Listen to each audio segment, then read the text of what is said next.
Hello and welcome to Greg's Ramblings. I'm Greg, these are my ramblings. Now obviously last weekend the championship kicked off, so we're going to go from week 2 and let's go with predictions for this week's set of games. So we're going to start off with Coventry versus Middlesbrough under both Mark Robins and Michael Carrick respectively as the early kick-off for championship. So, obviously, Coventry's coming off a 2-1 defeat at Leicester. And obviously, Middlesbrough are coming off a 1-0 defeat to Millwall. So, both are going to want to get some points on the board. If you look at their head-to-head over the last 5 years, thanks to OneFootball, the tally comes out at 3-2-3.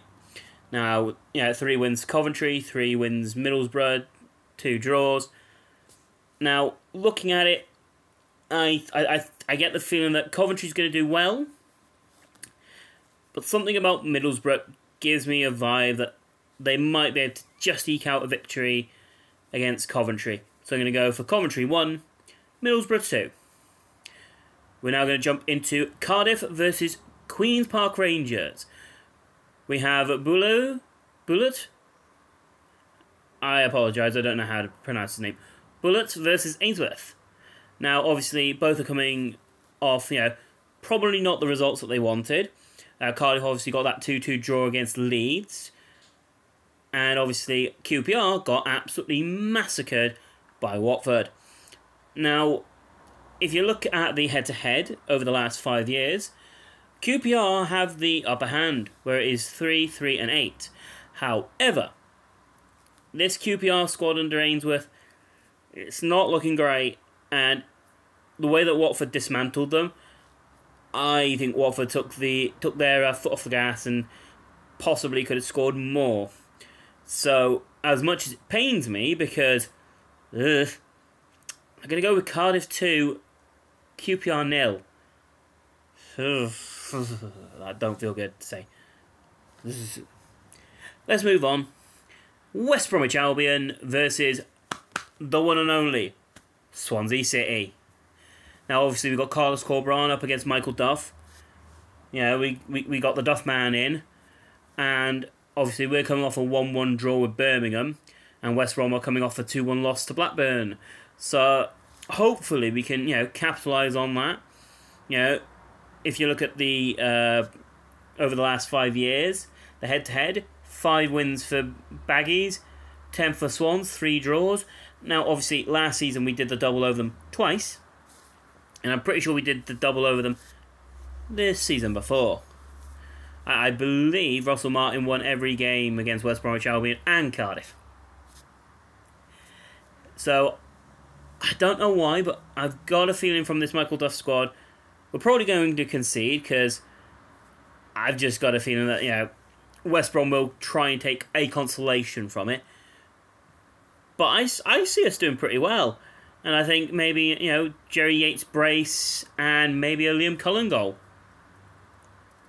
Or, if we're living in my favourite world, a Jay Fulton goal. But anything's possible. So I've gone for a 3-1 for Swansea.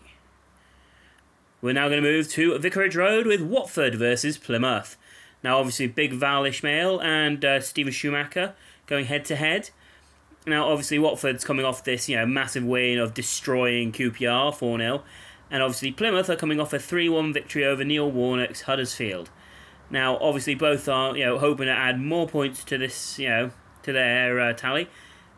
And it's been so long that, there's not even a, after 5 years, over the last 5 years head-to-head, the last time they faced each other was in 2010.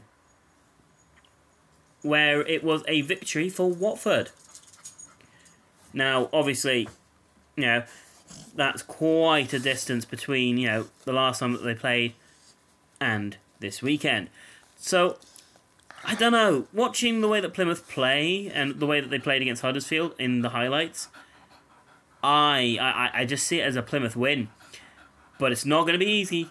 I say it's going to be Watford 2, Plymouth 3. Let's jump all the way to St Mary's, Southampton versus Norwich City. So we have Russell Martin, yay, versus David Wagner. Now, obviously, Southampton are coming off their victory against Sheffield Wednesday, 2-1. And obviously, Norwich are coming off their 2-1 victory over Hull. So, obviously, both, much like most teams that have gotten a win, want to add more to their tally. And obviously want to try and get as close to being top of the table as they can.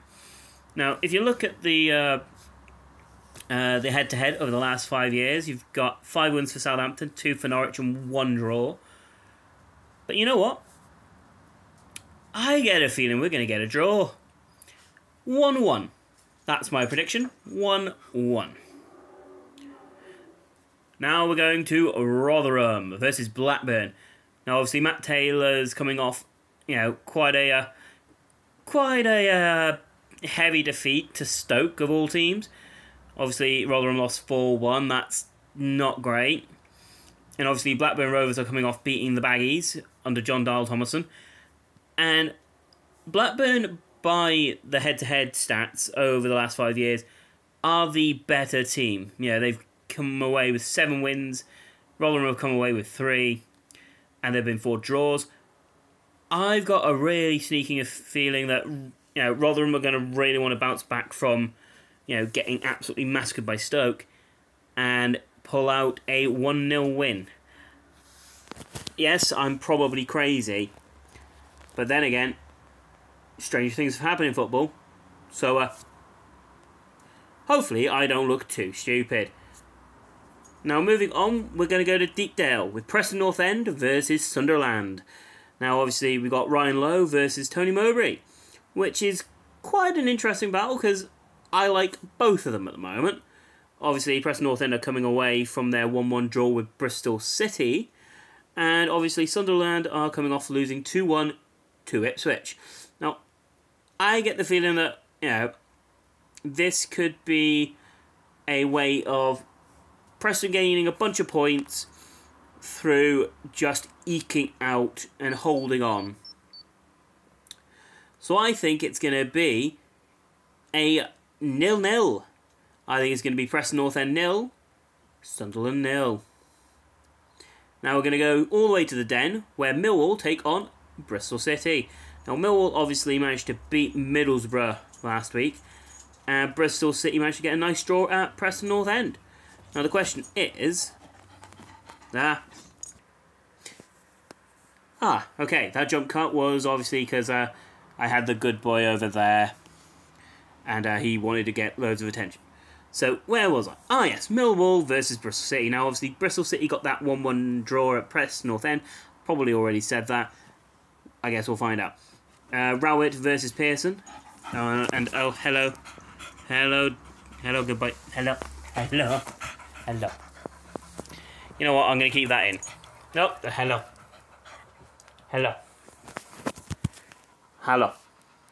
Okay. Now, looking at their head-to-head record, 6 wins, 4 draws, and 2 wins for Bristol City, I've got the feeling, I get the feeling that going to the Den is going to result in an absolute massacre for Bristol City. As much as I like Nigel Pearson, I get the feeling that this Millwall squad are going to be absolutely terrifying at home. And I've gone for a 3-0 Millwall win. Moving all the way to Portman Road with Ipswich Town versus Stoke. Obviously, Stoke have Alex Neil at the helm, and obviously Ipswich have Kieran McKenna. Hello, dog. Hello.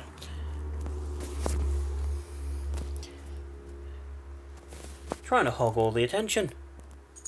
Anyway, Ipswich are obviously coming off that amazing win at Sunderland, where they looked amazing, absolutely amazing. I saw the second half and after work, and honestly, I loved the way that Ipswich were playing. Stoke are Stoke, so even though they battered Rotherham 4-1 last week, anything's possible this week. Now, obviously, if you look at their head-to-head over the last 5 years, there's only been 2 games. One of them was a draw, and one of them was a win for Stoke. Now, I get the feeling we're going to be adding to that draw tally. We're going to be having a Desmond, a good old 2-2. Moving on to almost the last game of this weekend, Hull City versus Sheffield Wednesday. Now, I like Liam Rosenior, and I think possibly how Hull could go into this against Cisco's Sheffield Wednesday, because from what I saw of the Sheffield Wednesday Southampton game, both sides looked fine. Like, Sheffield Wednesday looked okay, Southampton looked solid enough. You know, Russell Martin football, yay. Yeah, so yeah, obviously it's going to be very interesting seeing how they come out of this. If you look at over the last 5 years, it's been 4-4-4. 4-4-2, sorry. Good lord, 4-4-2. I'm distracted by the good boy. And I think we're going to be getting another win for Hull. I think it's going to be a 2-0 comfortable Hull City win. And I think Sheffield Wednesday are going to be a little nervous going into next week. And the penultimate game of the weekend, we have Huddersfield and Leicester. Now, I like Neil Warnock. I think Neil Warnock's a crazy old man, but I think he's brilliant at what he does. Unfortunately, I think Enzo Maresca might be able to get a victory here. It's not going to be a massive, cakewalk. It's not going to be a massacre. I think it's going to be 1-1. 1-0. 1-0. 1-1. What am I doing? 1-0. It's going to be 1-0 Leicester. I was reading there over the last 5 years. It's been 1-1 and 3. Leicester are the better team in this fixture. And finally, we have Birmingham City versus Leeds United. The two teams that faced the two Welsh teams last week. We have Birmingham, who gave Swans a nice little bit of a challenge in that 1-1 draw. We probably should have beaten them. It's a shame. But we looked very good. They looked pretty solid under John Eustace. And Leeds under Daniel Farker looked alright. I mean, they could have looked a lot better, considering they were up against Cardiff, who, last season looked a little, haphazard most of the time. But, I could see this maybe going Birmingham's way. I'm gonna make a bold statement and say Birmingham City 2, Leeds 1. Anyway, that is my predictions for this weekend, and we're gonna say goodbye now. I hope you all have a wonderful day, night, or evening, or wherever you are. And I'm gonna go give the good boy some more fusses. See ya.